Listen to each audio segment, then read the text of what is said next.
Success in the IMSA Championship depends on performance both behind the wheel and in pit lane. Running 2 cars in the series, GTD Pro champions Vasser Sullivan Racing employ a unique ethos in their pursuit of victory. If you look very carefully around our guys, their laptops, our chief mechanic at the moment just underwent ankle surgery, so he's in a knee scooter, and you'll see the acronym on his knee scooter, and it's L.N.T.C. It stands for Leave Nothing to Chance. When you're building our race car, leave nothing to chance. When you're putting the strategy together, leave nothing to chance, right? It's really all-encompassing and overarching for what we do when we attack a racetrack.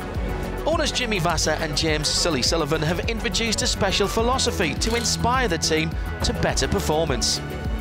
We call it the Kaizen, which is Japanese for constant betterment and constant improvement. Of course, there's some things that you do that you can't really do any better next time, but it's then about understanding what you did that made it work so well. And that's kind of come from the culture of Lexus, but it's also deep in the history of TRD. Kaizen is something that we have learned and adopted from our partners at TRD in Japan, and that's our second North Star, L.N.T.C. and Kaizen. It's self-policing. All of us can Kaizen anything. When you get into the difference between a champion and a second or third place organization, it becomes very hard.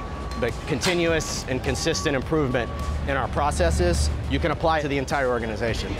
The IMSA champions needed that mindset when they arrived at the Mobil 112 Hours of Sebring, having begun the season with neither of their cars finishing the Rolex 24 at Daytona. For the Rolex 24, our Vasser Sullivan Lexus Racing team, we had a bit of a rough ride, to be honest. Mike Conway sadly was just in the wrong place at the wrong time, got caught up in an incident, was out of his hands and completely destroyed the front end of our car. Most teams would have just packed up after that incident, but not the 14 guys and not here at Lexus Racing and Vasser Sullivan. They said, let's fix it, let's get it back out for points. They got as many laps back as they could, and then they saved it for another day.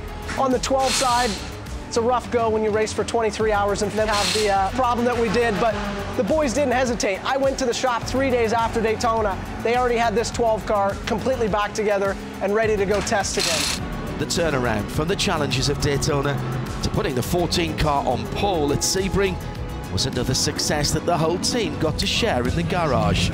So we have a success wall, and it is all of our successes from the inception of the program until now. So our poles, our wins, but the one thing that you notice about it is that the fans never see it.